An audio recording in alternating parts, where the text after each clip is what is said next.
Bismillahirrahmanirrahim. Alhamdulillahi Rabbil Alamin. Wassalatu wassalamu ala Rasulillah wa ala alihi wa sahbihi ajma'in. Amma ba'd. Assalamualaikum warahmatullahi wabarakatuh.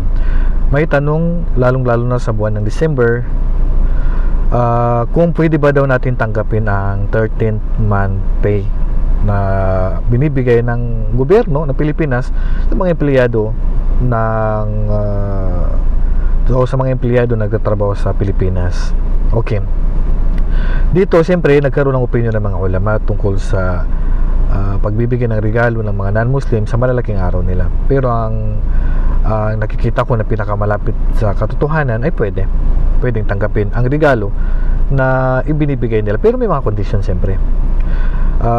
Unang-una, kapag sa mga normal na araw, hindi naman sa araw ng Christmas, hindi sa araw ng New Year, normal na araw at binigyan nila ng regalo, ang original dyan pwede natin tanggapin at pwede rin natin silang regaluan sa mga normal na mga araw.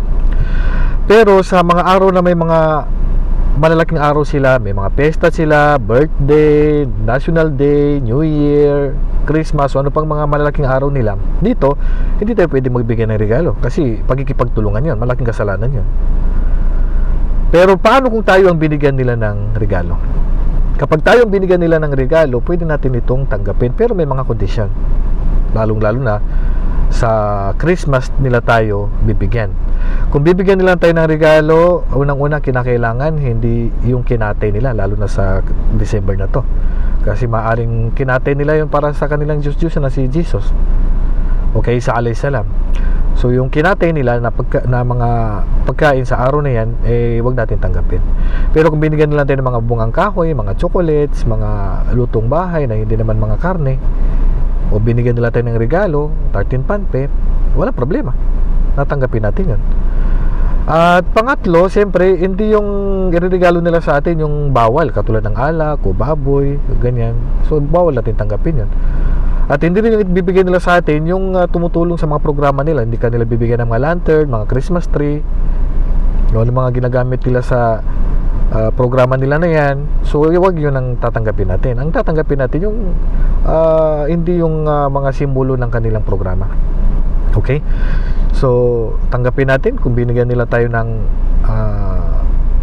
13th month pay, so pwede natin tanggapin ito. Basta wag lang tayo makisalit, makihalubilo sa mga programa nila. Kasi yun talaga yung bawal. At siyempre, papaliwanag din natin sa kanila na sa Islam, siyempre, bawal sa atin yung mga programa na yun. Hindi tayo pwede makisali sa mga ganung mga programa. May aid tayo na pinahintulutan sa Islam, kailangan may kasamang pagpapaliwanag pa rin. Okay? Pero kung kaya mo na hindi mo tanggapin, yun ang pinakamainam. Pero siyempre, hindi ko pa rin pinagbabawal para sa akin. Sa sino mang kayang iwasan.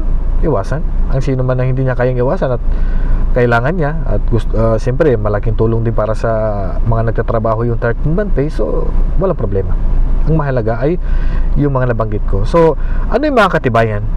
Actually, nabanggit ni Sheikhul Islam Ibn Taymiyyah yung mga katibayan dito sa kanyang kitab na Iqtida'us Sirat. Si Ali bin Abi Talib, tumanggap siya ng regalo mula sa mga non-Muslim sa malalaking araw nila. Si Aisha radhiyallahu anha, tinanong siya kung pwede bang tanggapin ang regalo ng mga Madyus. Kasi sabi nung babae na nagtanong, may mga nagpapadidi sa mga anak namin, mga babae na mula sa mga Madyus sumasamba sa apoy. So sabi ni Aisha radhiyallahu anha, kung kinatay nila sa araw na yan, huwag yung tanggapin, huwag yung kainin. Pero pag hindi, pwede yung tanggapin. Ganun kay si Abi Barza, tinanong din siya kung pwede bang tanggapin ang mga regalo mula sa malaking araw ng mga Madyus. Sabi niya, pwede. So, pangkalahatan, pwedeng tanggapin ang regalo, ang 13th month pay na binibigay o bonus na binibigay sa atin ng mga non-Muslim. Ang mahalaga ay hindi makinatay nila. Yung may nakumalat na inaalay daw ito. Hindi po inaalay yan. Sino bang nagsasabi na pag binigyan tayo ng regalo na 13th month pay ay alay yung kay Jesus? Okay? Inalay nila doon kay Jesus tapos ibibigay nila sa'yo.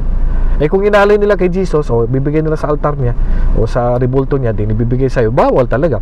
Pero kung dahil ito ay batas ng gobyerno na may 13th month pay, natataon lang sa Christmas, bonus to, ay walang issue doon. So yan lang po konting kaalaman kaugnay sa bagay na to. Sabi ko nga, kung tatanggapin ay walang problema, kung iwasan ang pinaka-mainam. So kahit saan doon sa dalawa ay wala pong issue. Wallahu a'lam. Assalamualaikum warahmatullahi wabarakatuh.